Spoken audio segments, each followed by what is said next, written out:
Never mind that shit, can't rewind that shit. Living life like this. Hey, never mind that, yeah, never mind that. You cannot rewind that. Hey, never mind that. Hey, never mind that. Yo, what's up? It's Ben Scarborough, and I'm chilling here in the secret room at Third Eye Collective with one of the hottest producers in the world right now.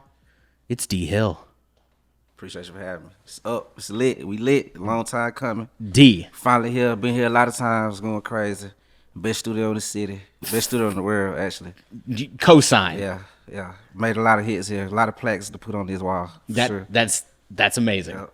Well, so I guess the elephant in the room for everybody who doesn't know, d.hill is the producer of a double platinum? Double platinum now. Yep. Future and Drake's song "Life Is Good." Yep. Congratulations. Yep. Appreciate it, bro. That's a hit. It's a hit, man. It's major. It's out of here. It's bigger than I thought it would be. Really? Yep. Well, okay, so like, can you kind of go into the story, the genesis, maybe, like how everything kind of came together? Yeah, for sure. Well, hell, I was just making beats like regular, and obviously songs don't come out as soon as you send the beat. I sent the beat May of last year, so May 2019, and I found out about the song about 3 months before it dropped, and shit, I had to keep that a secret for a little while. Sure. And I sent the part I did was Future's part, just to clear that up for people who may not know.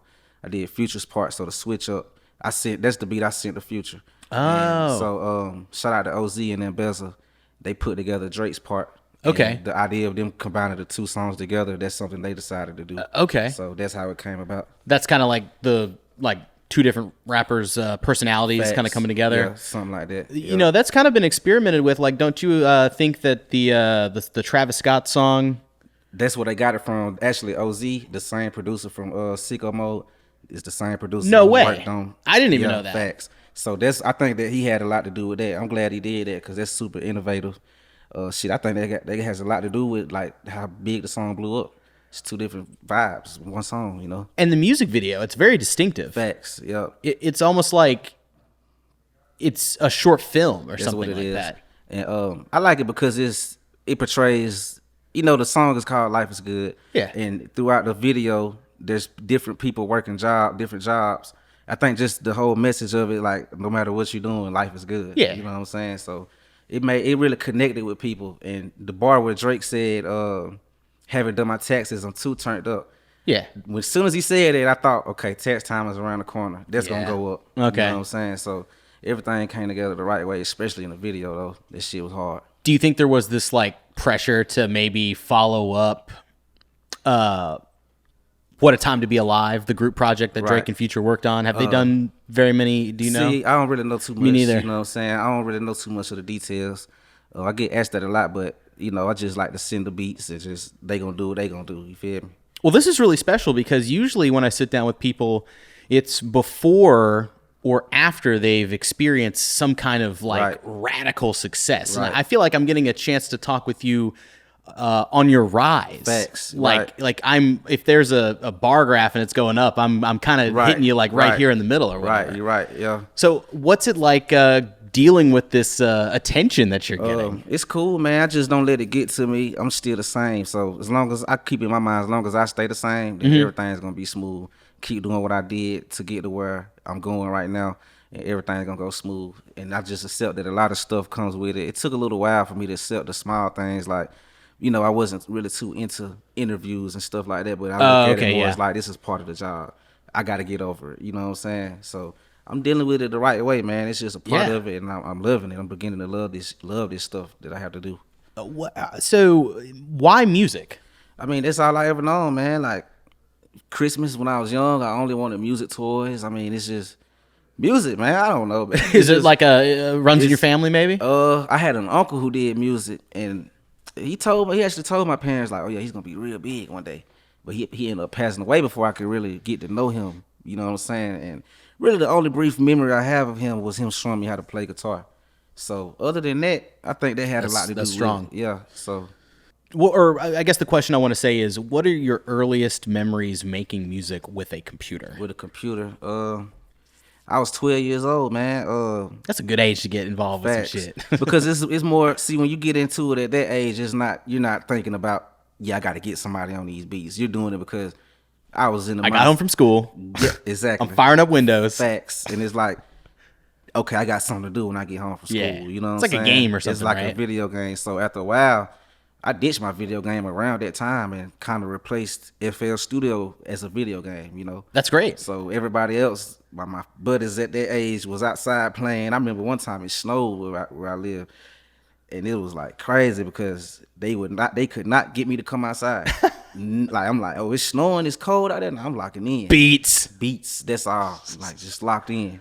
Well, so I as a filmmaker, I've got like my heroes, Right, And facts. some of my heroes are actually independent filmmakers and kind of underground. Right. Their song was never really sung. Right. Their praises was never really published. Right. What are some people that who are some people that you've looked up to over the years? Just over the years, you know, like really the pioneers of the trap sound, which I consider to be Zaytoven, Shawty Red, and Drummer Boy, and Prolific. Fat Boy, the legends, the goats. A lot of my influence, you can hear it. You can hear it in my beats because I was so heavily influenced by them. So Sure. that's really the first, like Drummer Boy really did it though. That it's a project that Gucci dropped around the time I started making beats, probably like 08, 09. It's called The Movie. Drummer Boy was all over there. Super classic project. He had Mike Will did his debut on there. So it's just, even to this day, I go back to that project because it gives me that nostalgia. Like, okay, this is what made me start. So just really those three guys though, for real. So I'm curious. 10-minute film school was the DVD commentary of a film, right? Right. I'd flip over and listen to, Ridley Scott talk about Blade Runner or some Right. shit like that. Right. And it was always exciting to hear. I felt like I was sitting there right with them. Right. When you went looking for inspiration from these producers, did you ever get a chance to like seek out interviews and try to hear them speak? See, the thing is, it's those videos. See, back then, producers didn't really know that they could capitalize off of YouTube. So there were very few videos of guys cooking up. Zay was at it. You know, you had videos of Gucci and Zay. Drummer Boy, he had like a few videos, but now they're full on with it. Right. You know what I'm saying? Because it's like, okay, now YouTube is the thing. So, but before that, it was just little videos I would look at of Drummer Boy cooking up, Zay cooking up. See where they're at. Facts. Can't forget about Lex too. Lex Luger. That's really who kind of started that. Rubber band business. Facts. That Rubber Band Business. That whole did it summer, for me. I was like, that did it for me. That Rubber Yeah. Band Business, that did it for me. Like I was Because like, he's yeah. making his own sound or drum kit, right, at Facts. the time? Yep. That must be, and then he's like selling the sounds as a Yep. drum kit. Yep. So I guess as a producer, making your own sounds, that's kind of like intermediate, not really beginner, but you work your way up to that? You got to work your maybe? way up to that. And a lot of times, bro, to be honest, like the sounds, everybody uses the same things, but there's different variations of the same sound. Like for me, for instance, I like to cut certain things short.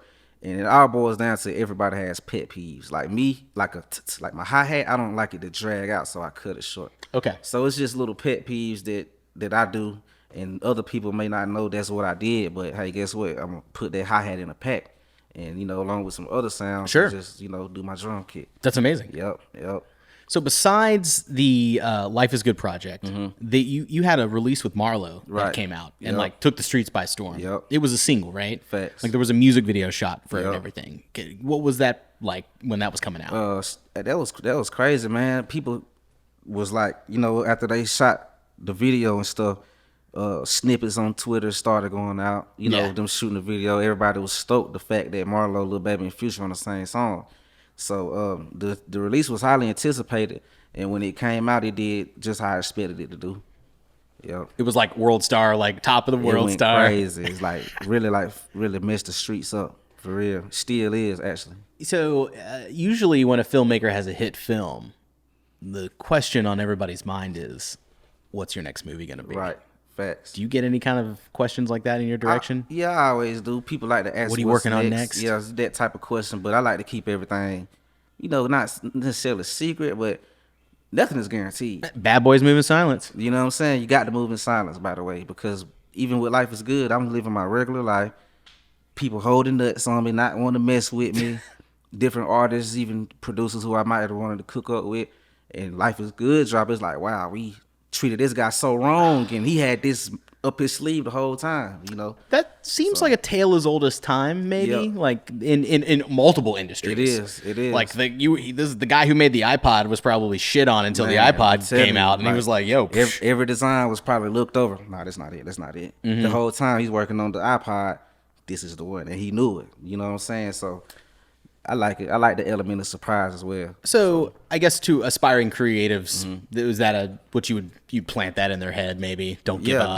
Don't give up for sure. Definitely don't give up. Never get your hopes up. I say, I had tweeted this actually. Don't get excited about a placement until the song comes out. But honestly, I wouldn't get excited about it till the direct deposit hits. You know, For sure. when When everything gets finalized. when the check is in the account. When the check is in the account, you've been paid for your work. Everything is That's finalized. when it's real. Yes. Yeah. Well, so are you always working? And when you're not working, what are some things that you're doing in your downtime? In my downtime, I pretty much work throughout the week. I may take two or 3 days off, but in those 2 or 3 days, I just be on YouTube. Just knowledge. YouTube is super informative. Even if I'm not watching anything music related, just stuff like Business Insider, Architectural Digest, because I like looking at homes that I might want to purchase one day. Okay, yeah. You know, just stuff like that, just stuff to spark my inspiration in ways that don't necessarily pertain to music or creating music. Sure, okay. Yeah. Are we doing any gaming or watching any TV shows, anything like that? Not really. I had started watching a TV show. I actually finished it. It's called You. Great Netflix series, by the way. Okay. And I noticed that kind of took away from the time I wanted to make beats. I'm so into this show. And sometimes I have to remind myself that downtime is cool. You know what I'm saying? 'Cause, you know, it Gives your brain a second to... Definitely. Because it got to a point, man, I got the same feeling I had felt from working my 9 to 5 when I had a 9 to 5. It's like, okay, this is too cluttered. I got to let my brain chill. Yeah. You know, so I definitely recommend Mental that. health. You got to take care of your mental health, like, for real. Because you can burn out doing anything. I don't care what it is. Like, even if it's something you love, it can be too much, you know? So are you getting a chance to go and get different feels for what it's like working in different studios, different mindsets? For sure. So, yeah, I like collaborating with my buddies, you know what I'm saying? That's really it. You get ideas from them, bounce different things off. And sometimes, I don't know what it is, but for instance, like when me and DY collaborate, or me and Gutter Tape might collaborate, like we become one in a way. So 2 brains together is always better than one. I end up doing some crazy off the wall stuff I wouldn't have did while I was by myself. You know what I'm saying? So sometimes it takes that one friend walking in the room that sets it off, right? Spark, you know what I'm saying? So yeah, that's definitely important. That's exciting. Yeah, man, I love it. Yep. Well, I'm really glad that you took the time out to sit with us here in the secret room today. Yeah, man, I'm happy to be here, man. It's been, like I say, it's been a long time coming. I'm glad I'm doing it, man. I like this. I like what y'all doing with that. Cool. It's hard. Yeah, podcasting is something that I didn't even really know until I dove in head first. Yeah, facts. I'm glad you did though, because it's not only is it lucrative, but it's a good way to put, to promote the platform and your skill. The studio. You know what I'm saying? The studio as well. Yeah. Great studio, by the way. Must say again, best studio in the world. You know what I'm saying? Third Eye Stamping that Collective. right now. Atlanta's best kept secret. Anytime somebody asks me, what studio you been? I say Atlanta's best kept secret. You know what I'm saying? Because, hey, I want to keep it that way. But Cha-ching! Facts. Well, what do you got going on for the rest of the day, man? Just chilling, man. Go get something to eat. You know, stuff like that. Mess around in the studio again, probably. Cool. Yeah. You want to get out of here and smoke one? Yeah, we can do that. Cool, man. Yep. Well, thanks for stopping by. All right. And Appreciate it, B. before we get out of here, because we got all the eyes and the ears of everybody that's fucking with your campaign, Right. let these folks know something. Right. Man. Got to let these folks know, man, a lot more music is on the way. Not going to speak on it. Keep holding nuts. Keep thinking that was it. Always going to make a way. Never going out bad. You know what I'm saying? That's it. That's all I got to say. It's Ben Scarborough and D.hill sitting here in the secret room at Third Eye Collective, and we'll see you guys on the next one. Peace out.